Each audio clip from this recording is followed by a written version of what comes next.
You see, when we're talking about the coming of the Messiah in the 21st century, many people misunderstand what that meant to the ancient world, ancient Israel. So now they try to westernize this coming of the Messiah. That he's gonna come and people are gonna see him with their physical eyes and he's gonna set things right. But let's show you how the ancient world viewed the coming of the Messiah. All right, I'm going to be using the Orthodox Study Bible, who uses the New King James Version Codex or explanation to look at these scriptures. So, Matthew 24 and 3, let's look at that. Now, as he sat on the Mount of Olives, the disciples came to him privately, saying, "Tell us, when will these things be? And what will be the sign of your coming and of the end of the age?" Now, listening to the verse or reading the verse, it seems like it's an action that the Messiah is doing. He's physically coming somewhere. But reading the Bible from the Western mindset and not going into the ancient text, aka the Greek manuscripts and etc., to understand what's actually was said there, that's one of the problems we have. So now we're going to be looking at this interlinear Bible, Hebrew, Greek, English, right?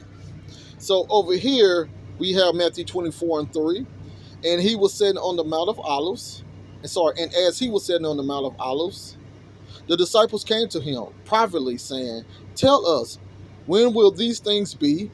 And what is the sign of your coming and of the end of the age?" We have to remember that vocabulary changes throughout the years. So when this was created in the 1600s from the from the translators by King James, their understanding of coming and etc. is different than ours. So we're going to look more at the interlinear, which actually is more true to what the Greek is actually saying, instead of them trying to create a sentence that flows uh, more with the understanding of the old vocabulary. See, their understanding of coming and going and etc. was a little bit different than our understanding 2,000 years later. So let's look at the interlinear that's going to explain it more.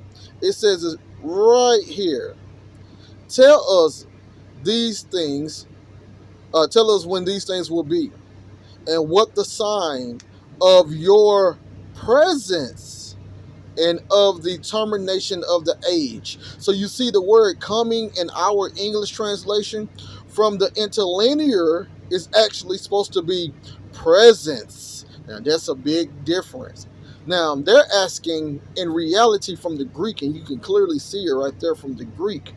They're asking about his presence, not about a physical coming, but the sign of his presence, because they needed to know what to look for so they know that he's there. They needed to know what to look for so they can understand his presence instead of something physical. Now, let me show you this from Josephus. The same word there in the Greek that's used for presence, I'm going to show you in Josephus. As you can tell, this is Josephus, right? We are at book 18, chapter 8, section 6. This is going to be about Petronius. So when Petronius had said this and had dismissed the assembly of the Jews, he desired the principal of them to take care of their husbandry and to speak kindly to the people and encourage them to have good hope of their affairs. Thus did he readily bring the multitude to be cheerful again. And now did God show his presence to Petronius. Let's look at the speaker notes for that. Josephus here uses the solemn New Testament words parousia and epiphania, the presence and appearance of God for the extraordinary manifestation of his power and providence to Petronius. So that word coming and presence in the English is the Greek word parousia. Parousia means presence are coming. So let's look at the presence of the Lord to Petronius. And now did God show his presence to Petronius and signify to him that he would afford him his assistance in his whole design. For he had no sooner finished the speech that he had made to the Jews, but God sent down great showers of rain, contrary to human expectation. For that day was a clear day, and gave no sign by the appearance of the sky of any rain. Nay, the whole year had been subject to a great drought, and made men despair of any water from above, even when at any time they saw the heavens overcast with clouds.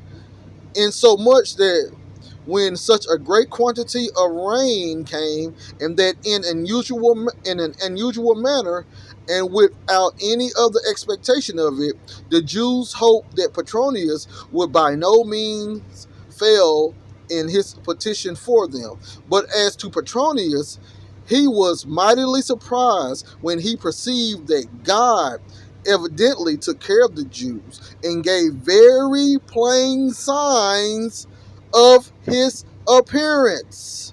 Gave very plain signs of his appearance, and this to such a degree that those that were in earnest, much inclined to the contrary, had no power left to contradict it. So, the presence of the Lord to Petronius was indeed the great showers of rain that came down without expectation. So that was the parousia of the Lord. The presence was the rain. And then you find out that the appearance of the Lord was given through plain signs. So in the world of the Jews, the presence of the Lord is given by actions and signs, not him physically appearing. So that's why when Jesus tells them in Matthew 24 that the temple would be destroyed, they asked him, what will be the sign of your parousia? What is the sign of your presence? You get down to verse 29, immediately after the tribulation of those days, the sun will be darkened, the moon will not give off its lights, the stars will fall from heaven, and the powers of the heaven will be shaken.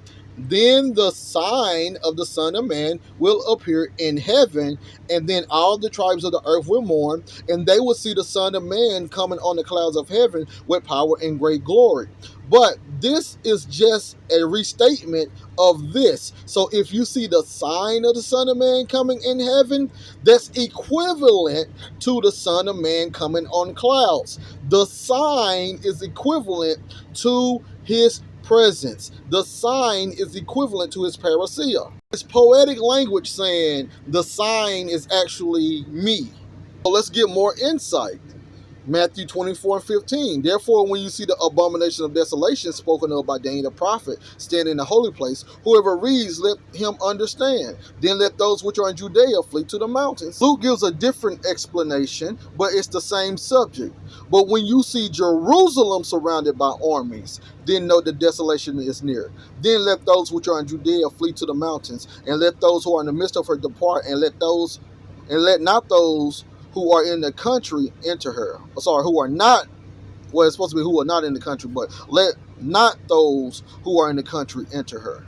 And you can see here in Matthew 22, verse 6, and the rest seized his servants, treated them spitefully, and killed them. But when the king heard about it, he was furious, and he sent out his armies, destroyed those murderers, and burnt up their city. And you got Matthew 23, as he told them that they, the Pharisees and scribes, was going to be the one who kills the individuals Christ sent to him.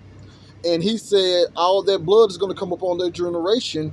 Oh, Jerusalem, Jerusalem, the ones that killed the prophets, your house is left to you desolate. Daniel 9:26. Daniel 9:26. And after 62 weeks, the anointed one shall be put to death, yet there shall be no upright judgment for him.